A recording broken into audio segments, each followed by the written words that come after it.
Is it possible you can elaborate or tell the crowd here why you're wearing that tie today and why that's so special to you? Well, the reason I'm wearing this tie is because it's one of 20 Peanuts ties that I have. And this is the one that my wife reached for this morning, okay? America has produced many very fine psychologists. I don't know that anybody has had the intuitive psychological knowledge that George Schultz, the creator of the Peanut strip, has. I mean, it's just amazing, his knowledge, although he wasn't aware of it. And it's not that he wasn't aware of it, he did not allow himself to be aware of it. Because I wrote 4 books interpreting his cartoons, and he once said to me, he says, Abe, if I allowed myself to see everything that you see in my cartoons, it would paralyze me and I would not be able to draw. So it's very interesting. He had to keep that insights out of his awareness. But there are several, so I wrote 4 books because so many of his cartoons are full of available psychological knowledge. There's one cartoon that I use that has to do with cognitive psychology. Rather than Freudian type psychology that says you've got to go back to what happens and see what happened from age 2, 3, 6, 7, 8, 9, what factors happened that made you the way you are now. Cognitive psychology says, look, the problems that you're having is because you are misinterpreting reality. You know, we're not saying that you're psychotic, but you're just misinterpreting reality.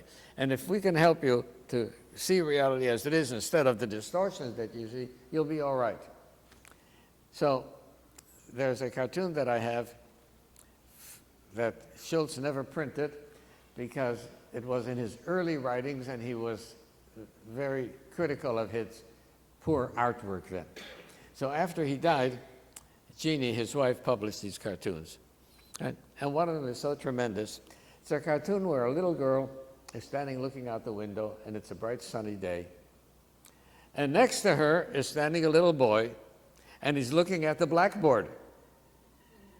And he says, wow, is it ever dark outside today? Right? Now, you can analyze that child till the cows come home, right? And he's still going to see the world as a dark place because he's looking at the blackboard. Right? His cure is going to be showing him the window instead of the blackboard. That's cognitive psychology, right? In one little comic strip. I met with Schultz 2 days before he died. And I said to him, he had retired from drawing at that time, and I said to him, I said, Sparky, okay, you don't have to give cartoons every day to the newspapers, but keep on drawing and I'll interpret them. And I said, look, you have this uncanny ability to put some ideas into 4 little cartoon strip. And I said, let me show you this one. He has a cartoon where Sally wakes up Charlie Brown and she says, wake up, big brother. And Charlie Brown sits up and he says, wake up? What for? She says, so you can get an early start. He says, but I'm not going anywhere. And Sally says, what a shame, you could have been the first one there. I mean, do you realize what he's saying in that little strip? Right? Where you go is not the point. To heck with the goal and the destination. Just do it fast. Right? We are addicted to speed. Right? And sometimes to speed where it doesn't make any sense at all, as though speed has a value of its own. So that's how I got to be enthralled with Schultz. Schultz has unbelievable knowledge of addiction. And none of his relatives were addicted. I knew him quite well. He did not have any close friends who were addicted. But he has a series of strips about Linus's addiction to his blanket. And that are just a riot, yeah? And it shows his extreme, his very sharp understanding of addiction. So I was very appreciative of Jones, and so I wear my Peanuts ties.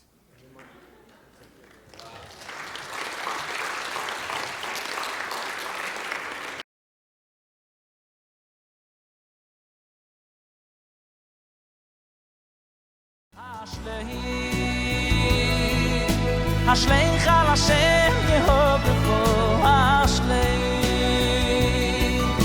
Vehu yichalkelecho Ashlein chal Hashem Ashlein